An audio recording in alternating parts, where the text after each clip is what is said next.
Alors, on va étudier les Dragons d'Alcala, extrait de la suite de Carmen de Georges Bizet.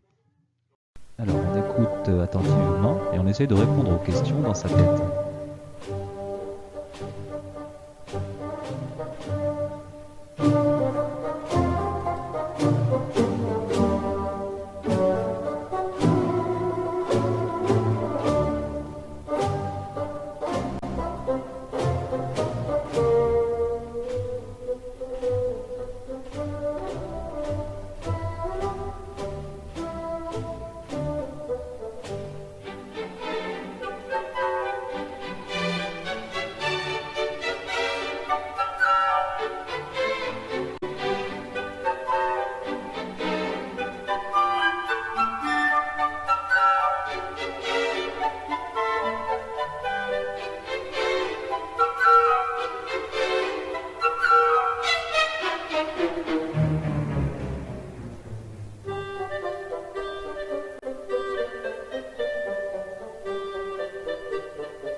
Alors, on essaye de répondre. Est-ce qu'on entend un thème, une mélodie? Bien évidemment, oui. Et on l'entend effectivement plusieurs fois. On l'entend précisément deux fois, hein.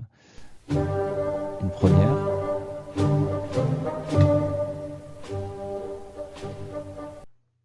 Et la deuxième fois, on l'entend de cette manière.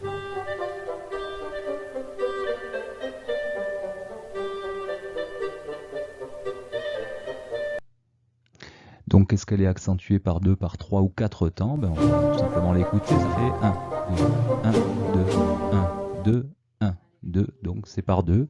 Et à quoi elle nous fait penser cette musique? Eh bien, tout simplement à de la musique militaire. Pourquoi? Ben, à cause du rythme, et du rythme de la caisse claire, en fait, hein, des percussions. On se concentre sur la partie A.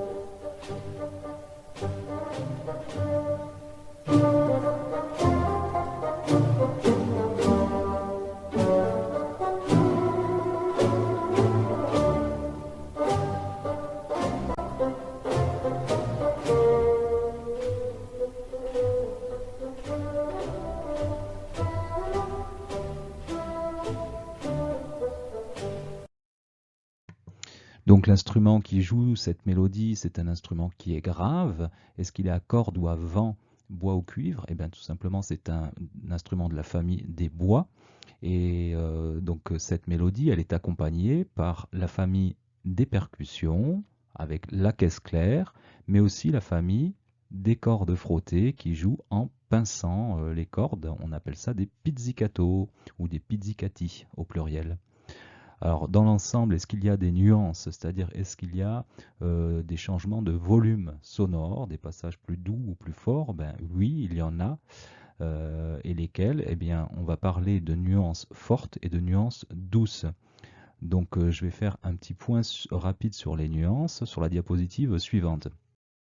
Voilà, donc les nuances, c'est tout simplement une indication pour dire à quelle puissance on joue de la musique. On peut jouer très doux, on appelle ça pianissimo. On peut jouer de manière douce, c'est-à-dire piano, avec un son moyen, on dira moyennement fort ou mezzo forte. On peut jouer fort ou même très fort, fortissimo. Et parfois, en musique, on peut aussi jouer de plus en plus fort. On appelle ça un crescendo. Ou au contraire, de moins en moins fort, un décrescendo. Voilà pour le point nuance. Alors, on va essayer de découvrir la caisse claire ensemble.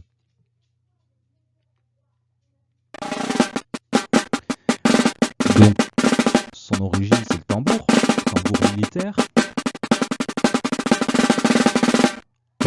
Encore dans les musiques guerrières et qui est maintenant remplacé à l'orchestre par la caisse claire, qui est un instrument instrument qu'on trouve donc sur la batterie en fait, hein. Alors, on va écouter le thème des dragons la première fois qu'il est joué et on va essayer de frapper le rythme sur vos cuisses, par exemple. On va essayer de frapper ce qui est noté. Alors, je vais juste prendre le pointeur laser pour vous montrer que ici, on va jouer ce rythme-là 5 fois. C'est pour ça que c'est marqué 1 à 5. Et là, au bout de la 5e fois, on va passer au 6.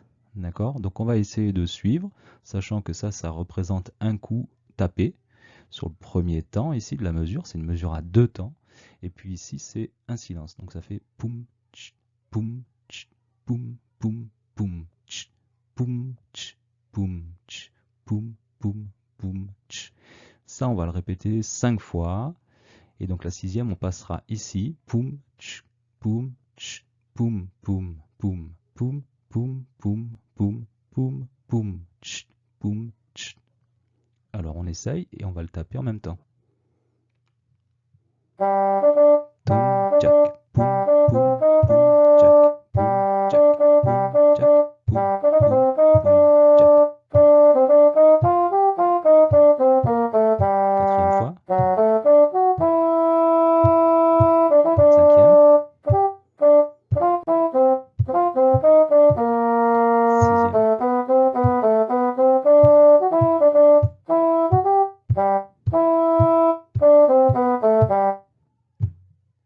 Et voilà. La 2e fois qu'on entend ce thème, l'instrument change et on va essayer de retaper le rythme. Tam, tam, tam. 2e fois. Tam, tam, tam. 3e fois. 4e fois. 5e.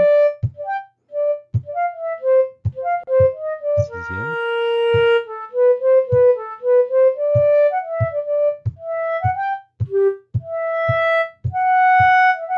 Et boum. Bravo.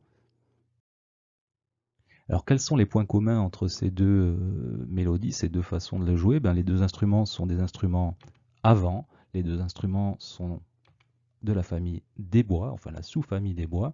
Et quelles sont donc les différences? C'est que la première fois, c'était un instrument grave et la seconde fois, c'était un instrument plus aigu.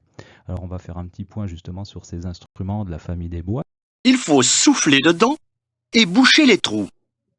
Voilà bien la seule chose commune aux bois, puisqu'ils ne sont même pas tous en bois. En réalité, on les appelle ainsi parce qu'autrefois, ils étaient tous en bois. Mais quelle diversité! Certains ont besoin d'une hanche pour produire le son. Pour d'autres instruments, comme pour la flûte, il faut souffler directement dans le trou situé en haut du tube.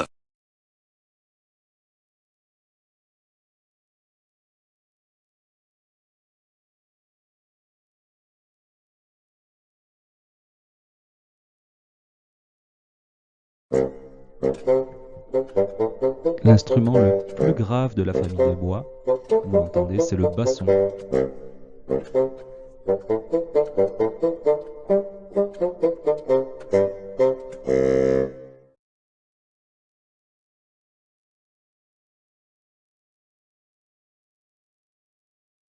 Donc le basson dispose d'une hanche double. Et il est capable de jouer aussi dans les aigus.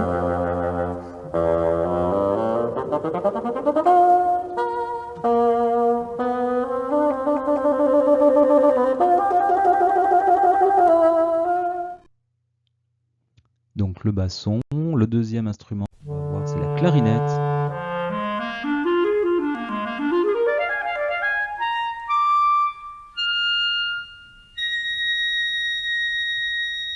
Donc c'est un instrument qui peut jouer très aigu.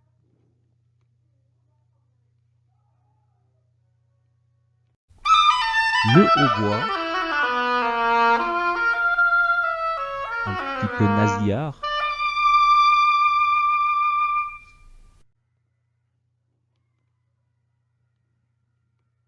Donc le hautbois possède une hanche double comme le basson. sauf que l'anche est un peu plus mince que celle du basson.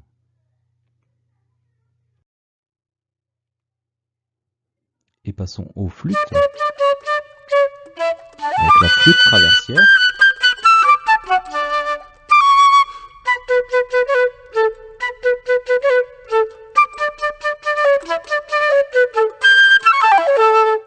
Donc c'est la flûte la plus commune dans l'orchestre symphonique, mais il existe aussi une petite flûte qu'on appelle la piccolo, qu'on trouve aussi parfois dans les orchestres.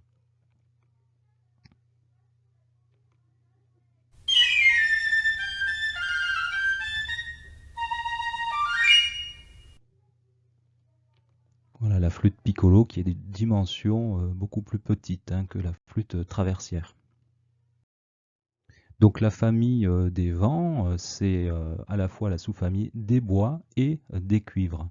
Donc ici à gauche vous avez les instruments de la famille des bois, enfin de la sous-famille des bois, avec la clarinette, la flûte, le hautbois, basson, contrebasson, et le saxophone qui est un peu l'exception parce que c'est un instrument qui est fabriqué dans le même métal que les cuivres, mais qui dispose, comme une clarinette, d'un bec avec une anche simple.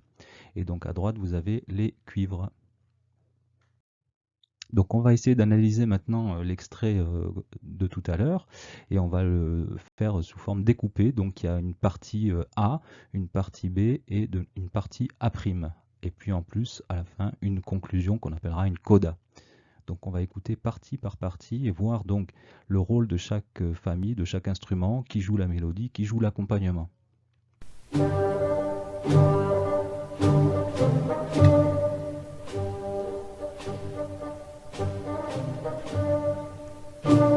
Donc ici c'est le thème, c'est le basson, la mélodie c'est le basson.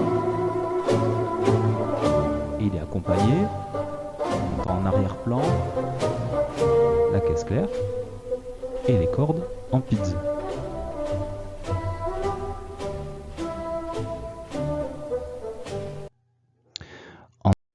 La partie B. Donc là on remarque qu'il y a un dialogue entre, vous entendez, entre les violons, les cordes frottées, et les flûtes.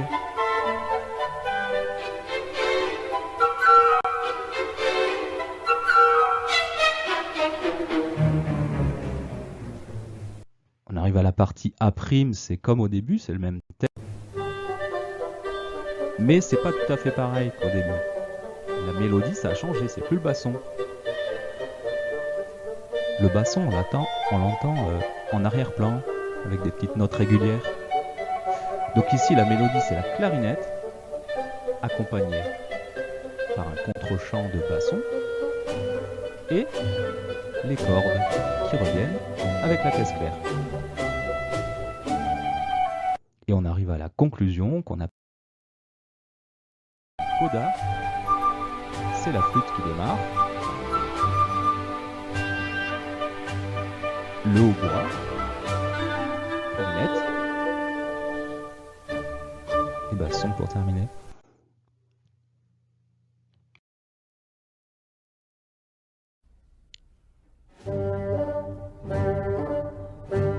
Place au concert avec la vidéo pour résumer tout ce qu'on a vu.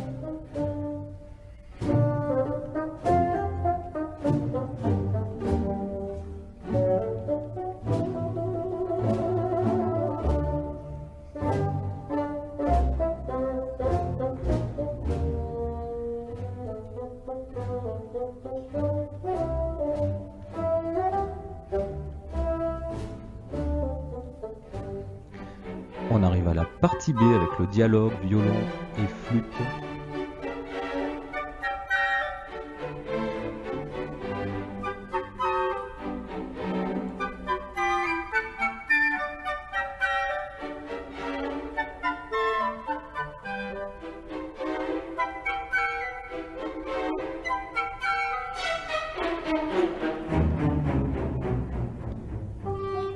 La partie A', avec la clarinette et le basson qui accompagne, on les voit là sur l'image.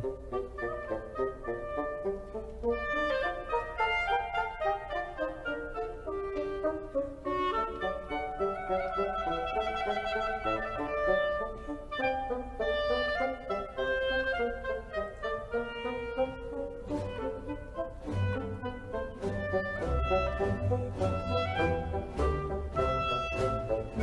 on arrive à la coda, flûte,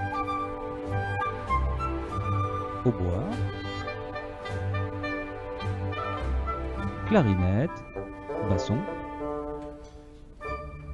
et 3-4 pits pour terminer.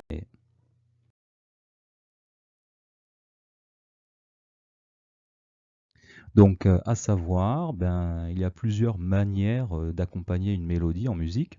On dira de façon verticale avec des accords sur un rythme, comme dans la partie A.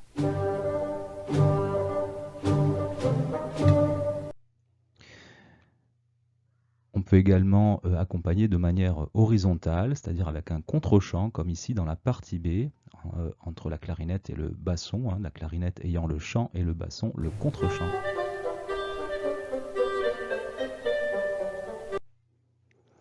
Et enfin, à la fin, les deux accompagnements se superposent même. On a 3 plans sonores. Voilà, donc pour conclure un petit peu d'histoire, alors qui est Georges Bizet, ce compositeur? Georges Bizet, c'est un compositeur français du 19e siècle. Et donc il est surtout connu pour 2 grands succès, dont le premier s'appelle L'Arlésienne. C'est une œuvre pour orchestre, mais aussi il a composé des opéras, et notamment un qui est un opéra mondialement connu, qui s'appelle Carmen. Carmen de Bizet, c'est très connu. Tous les airs de cet opéra sont connus de tous et beaucoup réutilisés à la télé, au cinéma.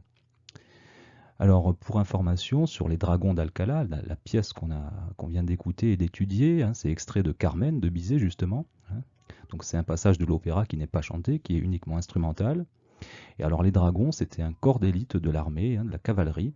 Et Alcalá, c'est la déformation espagnole du mot arabe Alcalat, qui signifie la forteresse. Et c'est aujourd'hui une ville d'Espagne dans laquelle il y a une forteresse justement. Et pour terminer, un petit peu de technique, alors l'orchestration, ce qu'on appelle l'orchestration, c'est l'art d'écrire une mélodie et un accompagnement dans un style choisi. Et ici, c'est le style classique de l'époque romantique, 19e siècle. Voilà.